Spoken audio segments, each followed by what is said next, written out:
حي على الفلاح.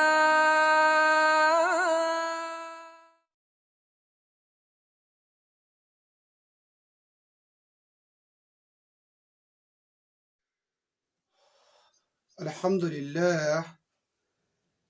لله رب العالمين الصلاة والسلام على رسول الأمين وعلى آله وأصحابه أجمعين. قال الله تبارك وتعالى في الكلام الحكيم والفرقان المجيد. فأعوذ بالله السميع العليم من الشيطان الرجيم. بسم الله الرحمن الرحيم. وقضى ربك ألا تعبدوا إلا إياه وبالوالدين إحسانا إما يبلغن عندك الكبر أحدهما أو كلاهما فلا تقل لهما أف ولا تنحرهما وقل لهما قولا كريما. آمنت بالله صدق الله العلي العظيم. اللهم ربنا أرنا الحق حقا وارزقنا اتباعه وأرنا الباطل باطلا وارزقنا اجتنابه. السلام علیکم ورحمۃ اللہ. محترم سامعین کرام، امید ہے آپ سب بخیر و عافیت ہوں گے. درس قرآن کے سلسلے میں آج میرے اوپر سورہ بنی اسرائیل رکو نمبر 3 کے حوالے سے ذمہ داری عائد کر دی گئی. اللہ عز و جل سے دعا ہے کہ حق بات بولنے کی توفیق عطا فرمائے.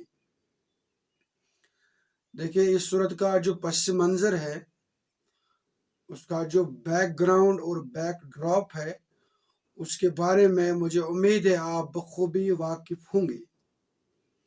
مختصراً عرض کر دوں کہ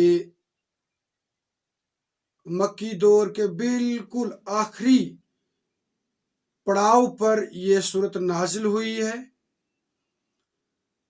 اور آنے والا جو مرحلہ تھا اس میں اسلام کے جو تشریحی احکامات ہیں، جو قانونی ضوابط ہیں، ان کی عمل آوری ہونی تھی. اس لحاظ سے اس حوالے سے اس صورت کے اندر بھی احکامات وارد ہوئے ہیں.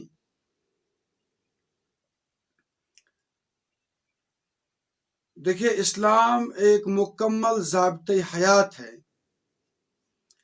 اس میں جہاں انسان کی انفرادی زندگی کو سنوارنے کا سامان ہے، وہیں اس میں خاندانی جو زندگی ہے اس حوالے سے بھی اہم رہنمائی کی گئی ہے.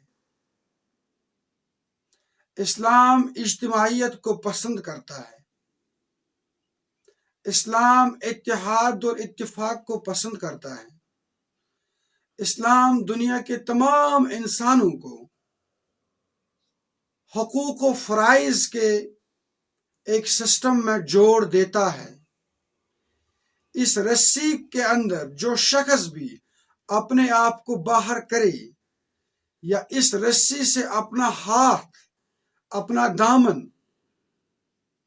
دور رکھے، اسے بتا دیا گیا ہے کہ اس سے پھر اللہ کے نبی کو کوئی سروکار نہیں، کہ چاہے یہودی مرے یا نصرانی مرے. اسی ضمن میں، اسی اجتماعیت کے ذیل میں خاندان ایک اہم ادارہ ہے. آپ کی اپنی سوسائٹی ایک اہم ادارہ ہے. آپ کے آس پاس کے ہمسایہ ہیں، رشتہ دار ہیں، وہ اس ادارے کے جزو لا ینفک ہیں. ان کو آپ قطعی طور پر الگ نہیں کر سکتے ہیں، نہ ہی الگ سمجھ سکتے ہیں. اگر آپ نے ایسا کر دیا تو بالکل یہ وعید میں نے آپ کے سامنے پڑھی کہ اللہ کے نبی نے فرمایا پھر ہمیں کوئی سروکار نہیں کہ یہ کس دین پر مرے یا کس دین پر زندہ رہے۔ اب اسی سلسلے میں چند اہم احکامات آنے والے جو 2 رکوع ہیں، رکوع نمبر 3 اور رکوع نمبر 4، اس میں بیان ہوئے ہیں۔ تو اللہ تبارک و تعالیٰ فرماتے ہیں وَقَضَىٰ رَبُّكَ أَلَّا تَعْبُدُوا إِلَّا إِيَّاهُ، اور فیصلہ کر دیا، نافذ کر دیا، پسند کر دیا، لازم کر دیا اللہ تبارک و تعالیٰ نے، آپ صلی اللہ علیہ وسلم کے رب نے، کہ مت عبادت کرو کسی کی سوائے اس کے۔ یعنی کہ آپ کے جتنے بھی معاملات ہیں ان میں سب سے پہلی بات جو ہے وہ یہ ہے کہ آپ نے توحید کا اقرار اور اثبات کرنا ہے۔ اللہ تبارک و تعالیٰ کو اس کے حقوق میں، اس کے صفات میں، اس کی ذات میں اور اس کے اختیارات میں تنہا، یکتا اور اکیلا ماننا ہے۔ یہ سمجھ لیجئے ان تمام قوانین کی ایک بنیادی شق ہے، ان کی پہلی شق ہے۔ اس کے بعد کیا فرمایا؟ وَبِالْوَالِدَيْنِ إِحْسَانًا، اور والدین کے ساتھ حسن سلوک کرو۔ اب دیکھ لیجئے یہاں پر ایک طرف سے اللہ تبارک و تعالی اپنی عبادت کا حکم دیتے ہیں، وہیں فوراً اس کے بعد اپنے والدین کی اطاعت شعاری کو ہم پر لازم ٹھہراتے ہیں۔ بلکہ اسی طرح کا کلام قرآن پاک میں ہمیں بعض اور جگہوں پر دیکھنے کو مل جاتا ہے۔ اس سے یہ بات ثابت ہوتی ہے کہ اللہ تبارک و تعالیٰ کے بعد جن انسانوں پر، جن شخصیات پر ہمارے سب سے زیادہ حقوق ہیں وہ ہمارے والدین ہیں، کیونکہ اللہ تبارک و تعالیٰ نے ان کے جو حقوق ہیں ان کو ہائی لائٹ کیا ہے اپنے حقوق کے ساتھ ساتھ۔ اللہ نے اگر ہمیں زندگی دی، اللہ نے اگر ہمارے پاس اللہ تبارک و تعالیٰ نے اگر ہمارے پاس ہمارے لیے رہنما مقرر کیے، لیکن اس کے ساتھ ساتھ ہمارے والدین بھی بہت اہم ہیں، کیونکہ ان سے ہم نے جنم لے لیا ہے، ان کے ہم پر قسم کے احسانات ہیں، انہیں ہمیں قطعی طور پر بھولنا نہیں چاہیے۔ اِمَّا يَبْلُغَنَّ عِندَكَ الْكِبَرَ، اگر پہنچ جائے تمہارے پاس بڑھاپے کو، احدہما او کلاہما، ان میں سے کوئی ایک یا دونوں۔ اور والدین کے حوالے سے الگ طور پر فرما دیا جاتا ہے کہ ان والدین میں سے اگر کوئی بڑھاپے میں آپ کو مل جائے، چاہے دونوں یا ایک، فَلَا تَقُلْ لَهُمَا، تو انہیں اف تک مت کہو، فَلَا تَقُلْ لَهُمَا اف وَلَا تَنْحَرْهُمَا، اور انہیں جھڑکو، وَقُلْ لَهُمَا قَوْلًا كَرِيمًا، اور ان سے بات نرمی کے ساتھ کرو۔ اس کے بعد آیت نمبر 24، وَاخْفِضْ لَهُمَا جُنَاحَ الذُّلِّ، اور جھکائے رکھو ان کے سامنے اپنے بازو، عاجزی کے ساتھ، من الرحمہ، اور نیاز مندی کے ساتھ، رحیمی اور کریمی کے ساتھ، وَقُلْ رَبِّ ارْحَمْهُمَا كَمَا رَبَّيَانِي صَغِيرًا، اور دعا کرتے رہو کہ اے ہمارے پروردگار ان دونوں پر رحم فرما جیسے کہ انہوں نے مجھے بچپن میں پالا تھا۔ اب دیکھ لیجئے یہاں پر اسپیسیفک انداز میں والدین کے حقوق بیان کیے گئے ہیں۔ بتا دیا جاتا ہے کہ بڑھاپے کی عمر میں پہنچ جانے کے بعد یہ ذرا مختلف مزاج کے ہو جاتے ہیں، یہ ذرا زیادہ ڈپینڈنٹ بن جاتے ہیں۔ اس وقت ان کے سامنے اپنے جو بازو ہیں، اپنا جو سر ہے، یہ بالکل جھکائے رکھو۔ دیکھیں، انسان کی جو دنیاوی زندگی ہے اس کو 5 ادوار میں تقسیم کیا جاتا ہے۔ پہلا دور ہے نو مولودیت کا، جسے ہم انفینسی کہتے ہیں۔ دوسرا دور ہے بچپنے کا، جسے ہم چائلڈ ہوڈ کہتے ہیں۔ تیسرا دور ہے بلوغت کا، جسے ہم ایڈولسنٹ پیریڈ کہتے ہیں۔ چوتھا دور ہے جوانی کا، جسے ہم انگریزی میں ایڈلٹ ہوڈ کہتے ہیں۔ پانچواں اور آخری دور بڑھاپے کا ہوتا ہے، جسے ہم اولڈ ایج کہتے ہیں۔ ان تمام ادوار میں آپ دیکھیں گے انسان اپنے آپ کو دیکھتا ہے کہ وہ سماج کے مختلف طریقوں سے، مختلف ضابطوں سے، مختلف مشکلات سے نبرد آزما ہو جاتا ہے۔ چاہے وہ دودھ پیتا بچہ ہو، یا چاہے وہ بچہ ہو یا جوان ہو، اس کے ساتھ ساتھ بوڑھا ہو، ہر کوئی اپنے آپ کو لڑتا ہوا محسوس کرتا ہے۔ لیکن انسان جب اپنی ادھیڑ عمر کو پہنچ جاتا ہے، اولڈ ایج میں پہنچ جاتا ہے، تو قرآن سے بھی یہ بات ثابت ہے، نفسیات کے علم نے بھی یہ بات ثابت کر دیا کہ اس وقت انسان نو مولودیت کے عالم میں واپس پہنچ جاتا ہے۔ سورۃ الروم کی ایک آیت ہے جس کا ترجمہ ہے، اللہ ہی تو ہے جس نے ضعف کی حالت میں تمہاری پیدائش کی ابتدا کی، پھر اس ضعف کے بعد تمہیں قوت بخشی، یعنی کہ پہلے آپ بچے تھے، اب اللہ تبارک و تعالی نے آپ کو جوانی دے دی، پھر اس قوت کے بعد تمہیں ضعیف اور بوڑھا کر دیا، یعنی کہ آپ پھر واپس آ گئے اس دور میں جس دور میں آپ کو زیادہ سپورٹ کی ضرورت تھی، والدین کی صورت میں، رشتہ دار اور ہمسایوں کی صورت میں۔ لیکن اب پھر سے اسی دور میں چلے گئے، حالانکہ آپ عمر میں بڑے ہو چکے ہیں، لیکن اس وقت بھی تمہیں اب بالکل بچوں جیسی ضروریات ہیں، بچوں جیسی نفسیات آپ پر غالب ہو جائیں گی، اور جس طریقے سے بچوں کو چاہیے زیادہ سے زیادہ سپورٹ، اسی طریقے سے اب آپ کو بھی زیادہ سے زیادہ سپورٹ کی ضرورت ہے۔ اب بڑھاپے کا مسئلہ یہ ہے کہ انسان چاہ کے بھی اس کو نہیں ٹال سکتا ہے۔ یہ انسانی زندگی کا ایک ایسا مرحلہ ہے جسے آنا ہی ہے، بلکہ اس سلسلے میں اگر دعا بھی کریں گے کہ یا اللہ مجھے بڑھاپے کی عمر میں پہنچا، تو بظاہر لگتا ہے یہ کوئی بد دعا ہے، لیکن نہیں، یہ عمر درازی کا دعا ہے، کیونکہ جو شخص بڑھاپے میں نہیں پہنچ جائے گا لمبی عمر کیسے پائے گا؟ اس لحاظ سے چاہ کے بھی انسان اس پیریڈ کو اپنے سے دور نہیں کر سکتا ہے۔ اب ہم دیکھتے ہیں اس وقت انسان کو زیادہ سے زیادہ معاشی ضروریات ہوتی ہیں، مالی ضروریات ہوتی ہیں، اسی طریقے سے صحت بھی بگڑ جاتی ہے، اسی طریقے سے انسان چل پھر نہیں سکتا ہے، عملاً مشقت نہیں کر سکتا ہے۔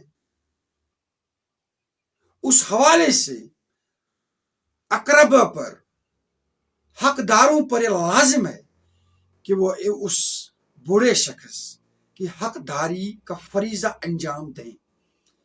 لیکن اس وقت ان آیات کے پس منظر میں جو مجھے لگتا ہے ایک اہم فیکٹر اللہ تبارک و تعالی نمایاں کرنا چاہتے ہیں، وہ ہے ہمارے جو بزرگ ہیں ان کی نفسانی ضروریات۔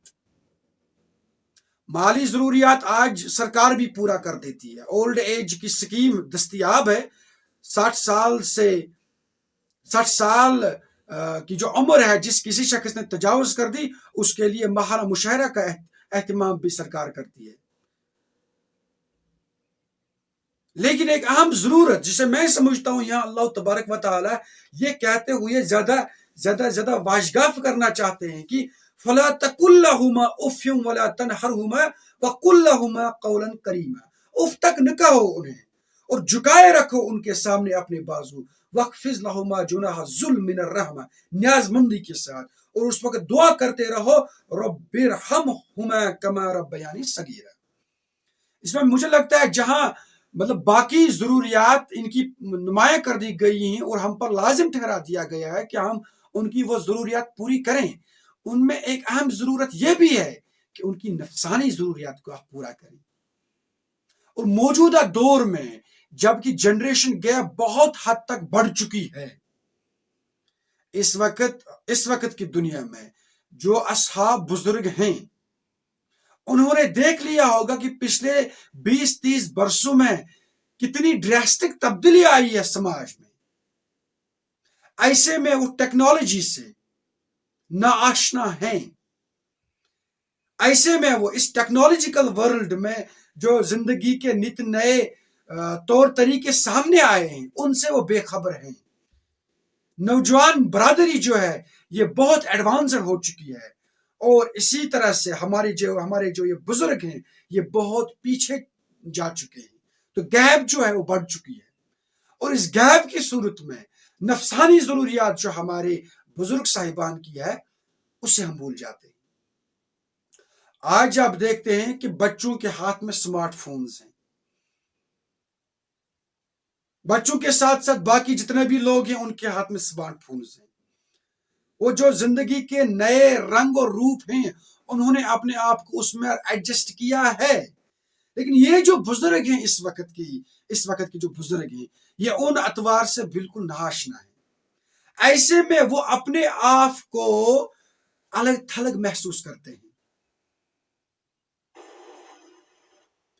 اور اسی ضرورت کو بالکل نمایاں کرنے کے لیے 2017 میں ایک یورپی نوجوان نے سوشل ایکسپیریمنٹ کیا۔ اس نوجوان کا نام جو تھا۔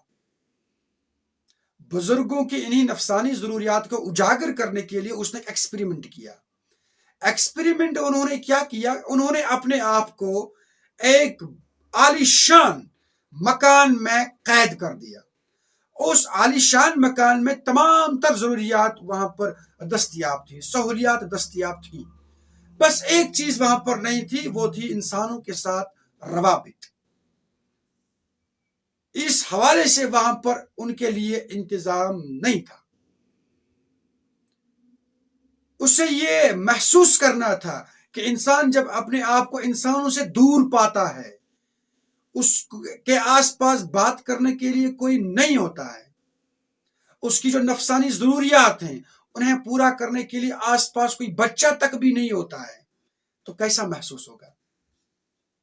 اس نوجوان نے اسی اسنا میں 1 ہفتے تک انہوں نے اپنے آپ کو اس مکان میں قید کر لیا۔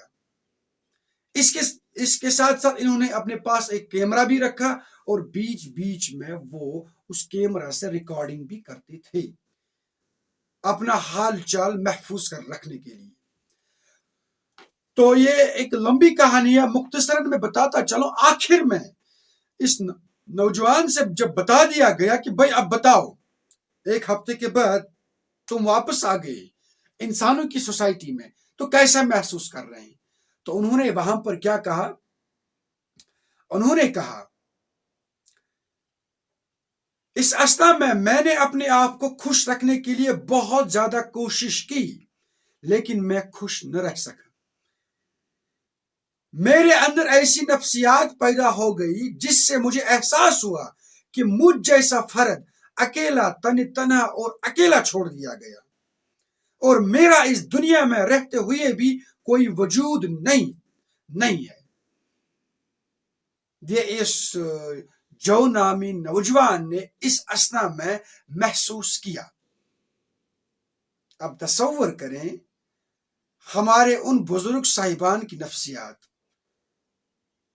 جنہیں ہم اپنے سماج سے الگ تھلگ کرتے ہیں، آج کل کی دنیا میں جن کے ساتھ بات کرنے کے لیے ہمارے پاس وقت نہیں ہے، ہم اپنی سمارٹ زندگی جو ہے، اپنے سمارٹ فونز جو ہیں انہی میں مگن ہوتے ہیں۔ اچھا، پھر یہاں سے اللہ تبارک و تعالیٰ نے کیا کہا کہ انہیں اف تک نہ کہو۔ یہ بعض اوقات آپ کو غیر فطری مطالبات کر سکتے ہیں، یہ آپ سے خواہ کی دلیلیں مانگیں گے، یہ آپ کو طرح طرح کی ڈیمانڈز کریں گی، یہ کبھی کبھار آپ کے سامنے ایسی باتیں رکھیں گے کہ آپ کو ناگوار ہو جائے گا، لیکن باوجود اس کے آپ کو کیا کرنا ہے؟ آپ کو اف تک نہیں کہنا ہے، ان کے سامنے کھندہ پیشانی کے ساتھ سمعنا و اطعنا کرنا ہے۔ اب جہاں تک ہو سکے آپ کو ان کے مطالبات پورا کر سکتے ہیں آپ وہاں تک کریں۔ جس طریقے سے بچہ ہوتا ہے، بچہ کتنی شرارت کرتا ہے، بچہ کس کس قسم کی ڈیمانڈز کرتا ہے، لیکن باوجود اس کے کیا ہم اپنے بچے سے نفرت کرتے ہیں؟ نہیں، بچے کو سمجھاتے ہیں بیٹا اس وقت یہ مجبوری ہے، اس وقت آپ کے لیے یہ چیز موزوں نہیں ہے۔ اسی طریقے سے بڑے پیار سے ادب سے اپنے بزرگوں سے بھی ہم مکالمہ کر سکتے ہیں۔ اور دیکھیں، کرنا تو کام بڑوں کو ہی ہوتا ہے، فیصلہ جات پھر وہی لیتے ہیں، لیکن کیا مسئلہ ہے کہ اگر ہم اپنے بزرگوں سے بھی رائے لے لیں، انہیں بھی گھر کے معاملات میں اپنے ساتھ لے چلیں، ان سے دریافت کریں۔ اور ادھر سے یہ معلوم ہونا چاہیے کہ بزرگ لوگوں کے پاس ایکسپیرینس ہوتی ہے، ان کے پاس ایک وسیع تجربہ ہوتا ہے، اور کیا وجہ ہے کہ وہ تجربہ ہمارے کام آ جائے۔ المختصر یہ بزرگ لوگ بھی ہمارے پاس ایک وسیلہ ہوتے ہیں، ایک ذرائع ہوتے ہیں۔ تو ان وسائل کو خاطر خواہ استعمال کرنا چاہیے، اور انہیں بھی ان کا جو ڈیو ریگارڈ ہے وہ ضرور دینا چاہیے۔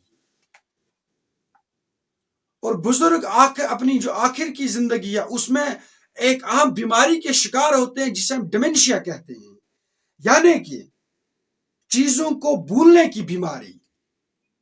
یہ بار بار وہی بات کہہ سکتے ہیں، تو اس وقت اگر ہم نے انہیں معاف نہیں کیا، ان سے صرف نظر نہیں کیا، تو اللہ تبارک و تعالیٰ کی جناب میں ہم مجرم ٹھہرائے جائیں گے۔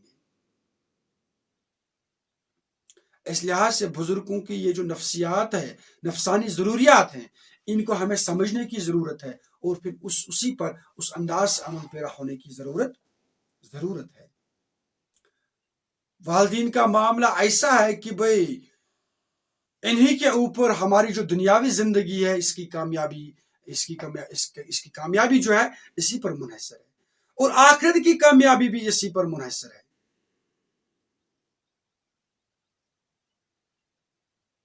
اس لحاظ سے والدین کی جو اطاعت شاری ہے یہ ہم پر لازم ہے، بلکہ آپ نے دیکھا ہوگا اکثر اپنے آس پاس میں جس صاحب کے والدین اس سے خوش ہوتے ہیں اس کی زندگی دنیا میں بھی اچھی ہوتی ہے، اور جس کی زندگی دنیا میں اچھی ہوگی انشاءاللہ اس کی زندگی آخرت میں بھی اچھی ہوگی۔ اس سے ہمیں قطعی طور پر بھولنا نہیں چاہیے، اپنے والدین کو اپنے لیے رحمت کے طور پر سمجھنا چاہیے۔ اب بس اسی ایک حدیث سے آپ جان لیجئے کہ نبی علیہ السلام ایک مرتبہ جو خطبے کی سیڑھی ہے اس پر چڑھ گئے، 3 مرتبہ آمین کہا۔ یہ ایک خلاف معمول واقعہ تھا۔ صحابہ نے عرض کیا، یا رسول اللہ صلی اللہ علیہ وسلم، آج آپ نے خلاف معمول ادا ہمارے سامنے رکھی، ان 3 آمین کی کیا وجہ ہے؟ نبی علیہ السلام نے فرمایا کہ جبریل میرے پاس آئے اور کہہ کر چلے گئے، دعا کی کہ برباد ہو جائے وہ شخص جس نے اپنے والدین کو ان کے بڑھاپے کی حالت میں پا لیا اور پھر ان سے اپنی جنت کو یقینی نہیں بنایا۔ یعنی کہ اگر کسی کے پاس اس کے والدین پہنچ جائے بڑھاپے کی عمر میں تو اس کے پاس ایک اپرچونٹی ہے جنت کو اپنے اوپر واجب کرنے کی۔ اب کوئی شخص اس اپرچونٹی کا خاطر خواہ استعمال نہ کرے، اس کو بروئے کار نہ لائے، تو اس کے بارے میں نبی علیہ السلام نے آمین کی اور جبریل علیہ السلام نے دعا کی کہ ایسا شخص برباد ہو جائے۔ دوسری آمین جس دعا کے لیے اللہ کے نبی صلی اللہ علیہ وسلم نے کی وہ یہ تھی کہ نبی صلی اللہ علیہ وسلم کا نام جب کسی کے سامنے لیا جائے اور اس کی زبان سے، اس کے دل سے درود کے کلمات ظاہر نہ ہو جائے، اس شخص کے لیے بھی بالکل ویل ہے۔ اور تیسری آمین جس دعا کے لیے اللہ کے نبی نے کی وہ یہ ہے کہ جس نے رمضان کو پا لیا، آج رمضان کے متبرک ایام چل رہے ہیں، جس نے رمضان کو پا لیا اور رمضان پانے کے بعد اپنے گناہوں کی تلافی نہ کی، ایسے شخص کے لیے بھی ویل ہے۔ یہ تینوں چیز آپ سمجھ لیجئے انسان کے پاس ایک اپرچونٹیز کے طور پر ہیں اور ان کا خاطر خواہ استعمال کرنا چاہیے اور ان کے ذریعے سے اپنے اوپر جو جنت ہے اسے لازم کرنی چاہیے۔ اس کے بعد آیت نمبر 25، ربکم اعلم بما فی نفوسکم، تمہارا رب خوب واقف ہے اس سے جو تمہارے دلوں میں ہے، ان تکونوا صالحین، اگر تم واقعی نیک ہوگے، فَإِنَّهُ كَانَ لِلْأَوَّابِينَ غَفُورًا، تو وہ رجوع کرنے والوں کے لیے بڑا بخشنے والا ہے۔ دیکھیں ہمارے جو والدین ہیں ان کے جو حقوق ہیں ان کو ہم 100% ادا نہیں کر سکتے ہیں۔ کوئی مائی کا لال اس دنیا میں ایسا نہیں ہے کہ جو پھر اپنے والدین کے حقوق ہیں ان کو 100% چکا سکے، نہیں، قطعی طور پر نہیں۔ اپنی مقدور بر کوششوں کے مطابق والدین کے ساتھ حسن سلوک کرنا چاہیے، اور اس کے باوجود اگر کوئی لغزش ہو جائے اور جس کا غالب امکان ہے، اس حوالے سے اللہ تبارک و تعالیٰ کیا فرماتے ہیں کہ ہم تمہارے جو دل ہیں ان سے بالکل واقف ہیں، اگر اس حوالے سے تم سے کوئی چوک ہو جائے تو اللہ تبارک و تعالیٰ بخشنے والے ہیں۔ اس کے بعد آیت نمبر 26، وآت ذی القربى، اور حق ادا کرو قرابت داروں، حق کا ہو، وآت ذی القربى حق کا ہو، اور حق ادا کرو قرابت داروں کا، والمسکین، اور مسکینوں کا، وابن السبیل، اور مسافروں کا، ولا تبذر تبذیرا، اور فضول میں مال مت اڑاؤ۔ اب یہاں پر پہلے اللہ تبارک و تعالیٰ نے اپنے حقوق کی پاسداری کے حوالے سے بتا دیا، اس کے بعد والدین کی اطاعت شاری کے حوالے سے رہنمائی عطا کی، اور اب ہم جس سفیر میں رہتے ہیں، جس ماحول میں رہتے ہیں، وہاں پر ہمارے آس پاس ہمارے قرابت دار ہوتے ہیں، تو فرما دیا گیا ہے کہ ان قرابت داروں کے حقوق بھی تمہیں ادا کرنے ہیں۔ ان قرابت داروں میں ہمسایہ آتے ہیں اور رشتہ دار بھی آتے ہیں، ان کے حقوق بھی تم پر لازم ہیں۔ والمسکین، اور آپ کے آس پاس کی جو سوسائٹی ہے اس میں مساکین بھی ہوں گے، ان میں ایسے لوگ بھی ہوں گے جنہیں آپ کے سپورٹ کی ضرورت ہوگی، جنہیں مالی سپورٹ کی ضرورت ہوگی، ان کے بھی حقوق آپ نے ادا کرنے ہیں۔ وابن السبیل، اور مسافروں کے بھی حقوق۔ آپ کی سوسائٹی میں کوئی ایسا شخص آ جائے جو کہ سفر کی حالت میں ہو اور اس سے کسی چیز کی حاجت ہو، اور تمہاری سوسائٹی ایسی ہونی چاہیے کہ ایسے افراد کی جو ضروریات ہیں انہیں آپ لوگ پورا کر سکیں۔ اور اس کے بعد ولا تبذر تبذیرا، اور فضول میں مال مت اڑاؤ۔ اللہ تبارک و تعالیٰ نے جو کچھ بھی آپ کو دیا ہے اسے بڑے احسن طریقے سے خرچ کرو، ایسے ہی مال مت اڑاؤ۔ یہ اللہ تبارک و تعالیٰ کی نعمت ہوتی ہے، اس کا کفر فضول میں اڑانے سے مت کرو، ان کو انہی راہوں میں خرچ کرو، اسی طریقے پر خرچ کرو جس طریقے پر اللہ تبارک و تعالیٰ نے ہم سے کہا ہے۔ اب آیت نمبر 27، ان المبذرین کانوا اخوان الشیاطین، یقیناً مال کو فضول اڑانے والے شیطان کے بھائی ہیں، مال کو فضول اڑانے والے شیطان کے بھائی ہیں۔ اب دیکھ لیجئے یہاں پر فضول مال اڑانے والوں کو شیطان کے بھائی کیوں کہا گیا ہے؟ دیکھیں سماج کے اندر آپ ایبسلیوٹ ایکویلٹی قائم نہیں کر سکتے ہیں، اور نہ ہی اللہ تبارک و تعالیٰ کو یہ پسند ہے۔ سماج کے اندر یہ جو اونچ نیچ ہے، بظاہر جو اونچ نیچ ہمیں لگ رہا ہے، وہ اس پوری دنیا انسانیت کے لیے ایک رحمت ہے۔ اگر ہر ایک انسان ایک ہی پروفیشن سے تعلق رکھتا ہوگا تو پھر اس دنیا کا کام کیسے چلے گا؟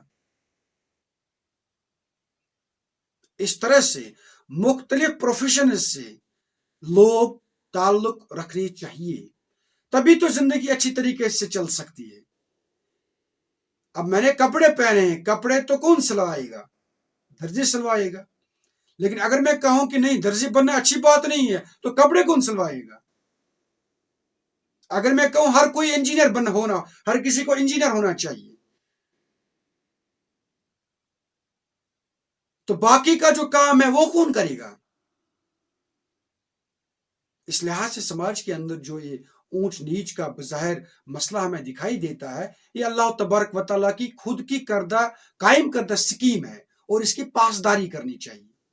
لیکن اس زمن میں اگر کہیں پر کوئی شخص مجبور ہوتا ہے، مقہور ہوتا ہے، مسکنت میں ہوتا ہے، غربت میں ہوتا ہے، تو باقی جو آسودہ حال لوگ ہیں ان پر لازم ہے کہ وہ ان کے لیے خاطر کا انتظام کرے، اور ان کے لیے جو انتظام ہے وہ بطور احسان نہ کریں، وہ ان پر احسان نہیں ہے بلکہ بطور حق ان پر وہ ادا کریں۔ اور اگر وہ ان کا وہ حق انہیں ادا نہ کریں تو سماج میں جو گیپ ہے یہ غیر فطری طور پر بڑھ جائے گی۔ سماج کے اندر جو گیپ ہے، جس سے ہم کہتے ہیں رچ بیکمز ریچر اینڈ پور گیٹس پورر، یہ جو گیپ ہے یہ مزید بڑھتی چلی جائے گی۔ اب اسی میں ایک آپ سمجھ لیجئے سسٹمیٹک ایک میکانزم اور پروسیجر رکھا گیا ہے کہ بھائی اونچ نیچ تو ٹھیک ہے، لیکن اگر کوئی زیادہ نیچے گر گیا اس سے اٹھاؤ، اور منیمم تھریش ہولڈ جو ہے زندگی گزارنے کا اس سے وہاں تک پہنچاؤ، اور اس سے ایسے پہنچاؤ کہ وہ تم پر ایک حق ہے، حق کے طور پر اس سے اس تھریش ہولڈ تک پہنچاؤ۔ لیکن ہم دیکھتے ہیں کہ آج کل کی دنیا میں امیر تر بنتا جا رہا ہے، اور غریب جو ہے وہ غریب سے غریب تر بنتا جا رہا ہے۔ اب اگر امیر فضول خرچی کرے، خواہ مخواہ میں پیسے خرچ کرے، تو اسے کیا ہوگا؟ تعصب کی آگ بڑھ جائے گی، نفرت کی آگ بڑھ جائے گی۔ کن میں؟ غریب لوگوں میں۔ اب آپ دیکھ لیجئے، ہماری جو شادی بیاہ کی تقریبات ہوتی ہیں ان میں ہمارے جو صاحب ثروت لوگ ہوتے ہیں، جنہیں اللہ تبارک و تعالیٰ نے مال دیا ہوتا ہے، وہ بے پناہ اس میں خرچ کرتے ہیں، فضول خرچی کے مرتکب ہوتے ہیں، خواہ مخواہ کی دعوتوں کا انتظام کرتے ہیں، اور یہ سب کچھ وہ یہ جانتے ہوئے کرتے ہیں کہ آس پاس کی سوسائٹی میں ایسی کتنی بہنیں ہوتی ہیں، ایسی کتنی بیٹیاں ہوتی ہیں جو اپنے ہاتھ رنگین کرنے کے لیے ترس رہی ہوتی ہیں، اور ایسا شخص ان کا کوئی خیال نہیں رکھتا ہے، اور پھر اس پر مستزاد اپنے لیے مزید فضول خرچی کا مرتکب ہو جاتا ہے۔ تو کیا اس سے ان غریب لوگوں میں، ان غریب بیٹیوں کے اندر حسد، بغض، عداوت اور جلن کی آگ پیدا نہیں ہوگی؟ ضرور ہوگی۔ تو ایسے میں سوسائٹی جو ڈیولپ ہو جائے گی وہ نہایت ہی خطرناک سوسائٹی ہوگی، وہ کرمنل سوسائٹی ہوگی۔ تبھی تو ہم دیکھتے ہیں کہ آج کل کی دنیا میں اتنی چوری کے واقعات کیوں انجام پاتے ہیں، اتنا مافیا کیوں بڑھ گیا ہے؟ کیونکہ ہمارے جو مقہور جو لوگ ہیں ان کا خاطر کا انتظام ہم نہیں رکھتے ہیں، ان کا خیال ہم نہیں رکھتے ہیں، اور شیطان اصل میں یہی چاہتا ہے کہ ہمارے درمیان بغض جو ہے یہ بڑھ جائے، عداوتیں جو ہیں وہ بڑھ جائیں۔ آپ کو معلوم ہے کہ شراب اور جوئے کے تناظر میں اللہ تبارک و تعالیٰ نے کیا فرمایا کہ شیطان تو یہی چاہتا ہے کہ تمہارے درمیان دشمنی اور بغض کی آگ پیدا کرے شراب اور جوئے سے۔ اب یہ شیطان کا بنیادی کام ہے، دس از دا پرائم آبجیکٹو آف شیطان، کہ ہمارے جو رشتے ہیں یہ اچھی طریقے سے مضبوط نہ رہیں، ان میں دراڑیں پیدا ہو جائے، بغض پیدا ہو جائے، ڈس انٹیگریشن پیدا ہو جائے. اور اس کے لیے شیطان ایک اہم حربہ یہ بھی استعمال کرتا ہے کہ مالدار افراد جو ہوتے ہیں انہیں وہ فضول خرچی کرنے پر آمادہ کرتا ہے. اس لیے فرما دیا گیا ہے کہ فضول خرچی کرنے والے جو ہیں یہ شیطان کے بھائی ہیں، کیونکہ شیطان کے معاون اور مددگار بن جاتے ہیں سوسائٹی میں عداوتوں اور نفرتوں کا بازار گرم کرنے کے لیے. اللہ تبارک و تعالی ہمیں ایسی کسی روش سے بچائے. اگر ہمارے پاس مال ہے الحمدللہ، جن اصحاب کے پاس مال ہے، اللہ تبارک و تعالی اس مال کو خاطر خواہ راہوں میں اور قائم کردہ راہوں میں خرچ کرنے کی توفیق عطا فرمائے. بقیہ جو آیات ہیں ان کا جو مطالعہ ہے وہ ہم انشاءاللہ المستعان کل کریں گے، لیکن اس آیت کا جو آخری ٹکڑا ہے وہ ابھی رہ گیا. وَكَانَ الشَّيْطَانُ لِرَبِّهِ كَفُورًا، اور یاد رہو یقیناً شیطان اپنے رب کا بہت ہی ناشکرا ہے. اب دیکھ لیجئے جو شخص فضول خرچی کا مرتکب ہو جائے گا وہ اصل میں کیا کرتا ہے، وہ ایسے ہی بنا کسی فائدہ کے، بنا کسی محنت کے مال اڑا دیتا ہے. یہ اللہ کی نعمت ہے میرے بھائی، آپ اسے ایسے ہی کیوں اڑا رہے ہو؟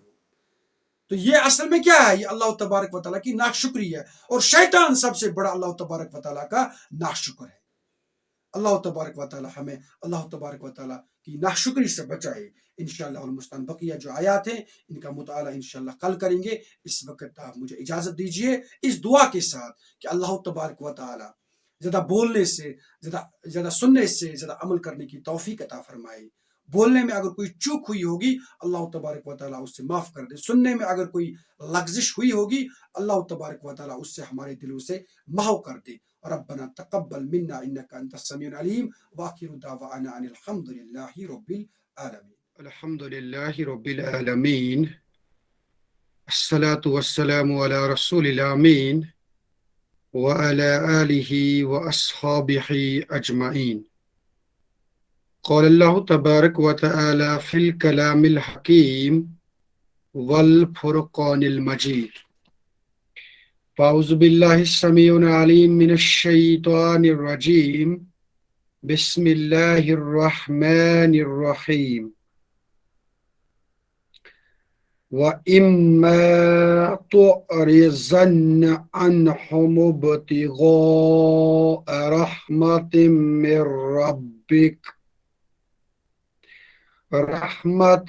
مِّن رَّبِّكَ تَرْجُوهَا فَقُل لَّهُمْ قَوْلًا مَّيْسُورًا. آمنت بالله صدق الله العلي العظيم. اللهم ربنا أرنا الحق حقا وارزقنا اتباعه وأرنا الباطل باطلا وارزقنا اجتنابه.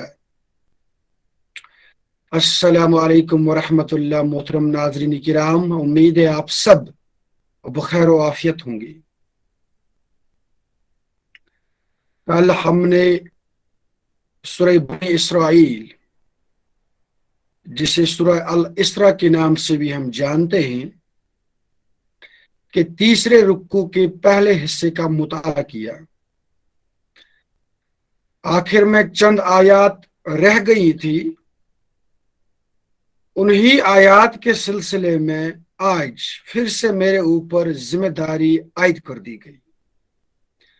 اللہ تبارک و تعالی حق بات بولنے کی توفیق عطا فرمائے.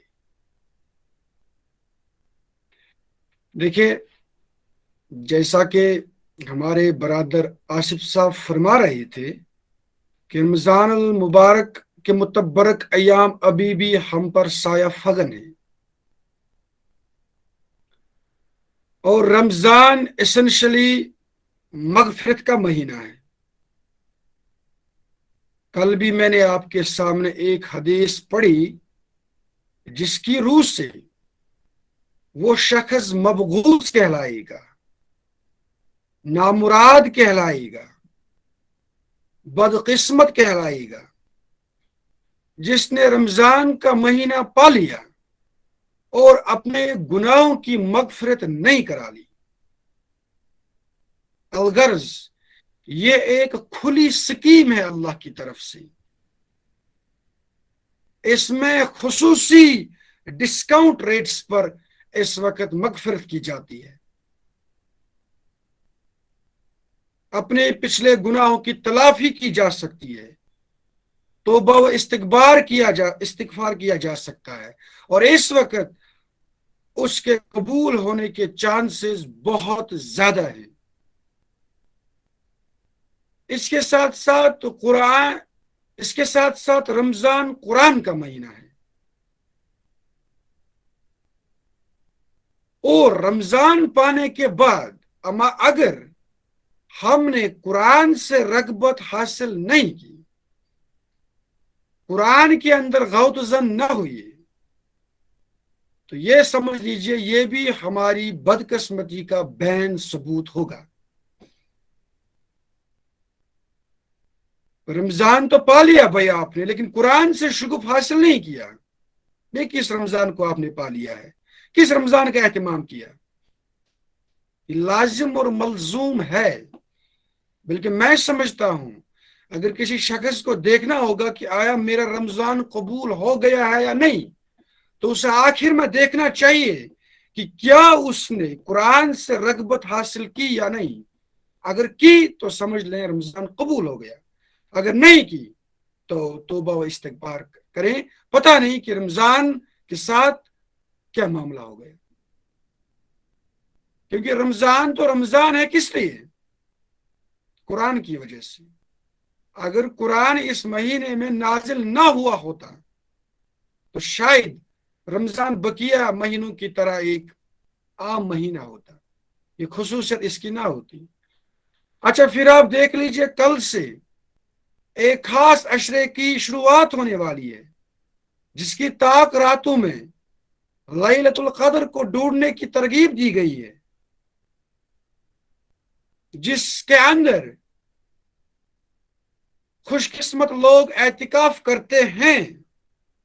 یہ اعتکاف، یہ لیلۃ القدر کو ڈھونڈنے کا اہتمام، یہ کس لیے ہے؟ یہ اس لیے ہے کہ بھائی اس رات کو ڈھونڈیں، اس رات کے جو فیوز اور برکات ہیں انہیں پا لیے جائیں، جس رات کے اندر قرآن پاک نازل ہوا ہے۔ لیکن بدقسمتی کا عالم یہ ہے، اور اس بات سے ہر کوئی اتفاق کرے گا کہ قرآن کے ساتھ ہمارا رابطہ بہت دور کا ہے۔ We are very much away from قرآن۔ اور اس سلسلے میں نے پچھلے ایک دفعہ آپ کے سامنے ایک وجہ گنائی تھی، اور وہ وجہ یہ تھی کہ ہم قرآن کی زبان یعنی عربی سے نابلد ہیں، ہم عربی کو نہیں سمجھ پاتے ہیں۔ عربی زبان کے اندر جو تاثیر ہے، جو رقت ہے، جو جامعیت ہے، اس سے ہم بے خبر ہیں، نتیجتاً ہم پھر قرآن سے دور ہوتے ہیں۔ اسی سلسلے کی کڑی کے طور پر ایک دوسری وجہ آج آپ کے سامنے گناتا ہوں، اور وہ وجہ یہ ہے کہ قرآن کو اس کے پس منظر میں، اس کے بیک گراؤنڈ اور بیک ڈراپ میں، اس کے کانٹیکسٹ میں نہ سمجھنا، یہ ایک بہت بڑی غلطی ہے۔ لیکن تلاوت تو ٹھیک ہے، برکت حاصل کرنے کے لیے بھی تلاوت میں اپنا ایک مزہ ہے، اس کے اندر ایک تاثیر ہے، لیکن دیکھا جائے قرآن تلاوت کے لیے نازل نہیں ہوا۔ قرآن نازل ہوا ہے کہ بھائی اس کے اندر غوط زن ہو جائے، اس کے اندر ڈھونڈ لو اپنے لیے رہنمائی۔ اس میں اللہ کلام کر رہے ہیں بندوں کے ساتھ، بندوں کی زبان میں، تو اللہ سے ہم کلام ہو جائیں۔ اب قرآن پاک ایسی کتاب تو نہیں ہے جو علل ٹپ کسی پر نازل کی گئی ہوتی، سمجھا گیا ہوتا کہ بھائی یک لخت چند رہنما اصول مرتب کر لیے جائیں اور لوگوں کے حوالے کر دیے جائیں۔ اللہ تبارک و تعالیٰ ایسا بھی کرتے، لیکن اللہ تبارک و تعالیٰ نے قرآن پاک کو نازل کرنے کے سلسلے میں ایسی ترکیب اختیار نہیں کی، بلکہ اس قرآن کا براہ راست تعلق ایک صاحب سے رکھا، جسے ہم صاحب قرآن کہتے ہیں، یعنی کہ وہ شخص جس پر قرآن نازل ہوا ہے، اور پھر قرآن پاک تدریجاً نازل ہوا ہے، اور پھر قرآن پاک محل اور موقع کی مناسبت سے رفتہ رفتہ آیات ب آیات سورت ب سورہ نازل ہوا ہے۔ اس کی کیا وجہ ہے؟ اس کی وجہ یہ ہے کہ قرآن پاک کے اندر جو سامان ہدایت ہے اس سے واقعات کے ساتھ جوڑا جائے، سو دیٹ انسان کو واقعتاً یہ بات سمجھ میں آئے کہ اس قرآن کی اہمیت کیا ہے اور اس کی افادیت کیا ہے۔ اگر ایسے ہی لوگوں کے حوالے کر دیا گیا ہوتا قرآن کو، بہت مشکل تھا فکر لوگ سمجھ پاتے، بلکہ لوگ عذر پیش کرتے، ہمیں سمجھ نہیں آ رہا ہے کہ بھائی اس آیت کا مطلب کیا ہے، اس آیت کا مطلب کیا ہے، اس میں اللہ کیا کہہ رہے ہیں، اس کے ذیل میں ہمیں کس طریقے سے اس حکم کو عملانا ہے۔ نہیں، اللہ نے ایک ایسی ترکیب اختیار کی کہ سوال کرنے کا کوئی جواز ہی پیدا نہیں ہوا۔ ہر ایک آیت کے پیچھے ایک پس منظر ہے، ہر ایک آیت کو کسی ایک صاحب نے آلریڈی امپلیمنٹ کیا ہے، حرف بحرف، پریکٹیکلی۔ ہر ایک آیت کے پیچھے ایک تاریخ ہے، ایک واقعہ ہے، ایک محل وقوع ہے، ایک بیک گراؤنڈ ہے، ایک کانٹیکسٹ ہے۔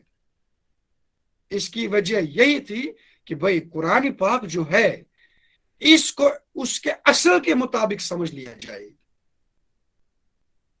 قرآن پاک ہوا میں نازل نہیں ہوا ہے، یہ زمین کے اوپر حالات و واقعات کے گرد و غبار میں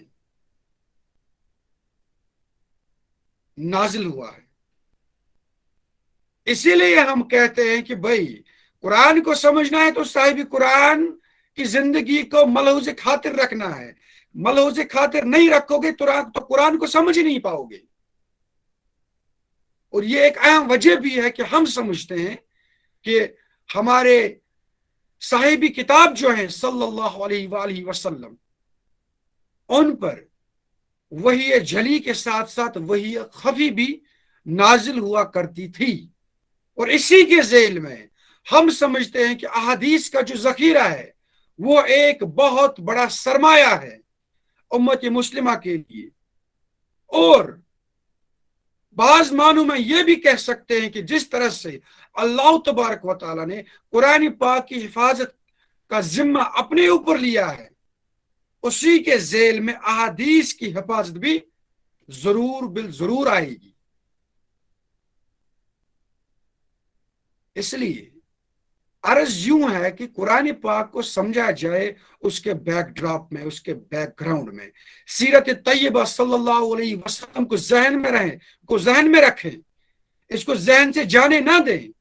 اگر ذہن سے آپ اس کو جانے دیں گے تو قسم کی گمراہیوں میں مبتلا ہو جائیں گے۔ ایسے کتنے ہمارے اصحاب ہیں جو انہی گمراہیوں میں پھر لت پت ہو گئے۔ مزہ تبھی آئے گا۔ اب سورۃ الفاتحہ نازل ہوئی ہے، بھائی کیوں ہوئی ہے، کس وقت ہوئی ہے، کس پس منظر میں ہوئی ہے، کیوں ہوئی ہے، یہ کیسے پتہ چلے گا؟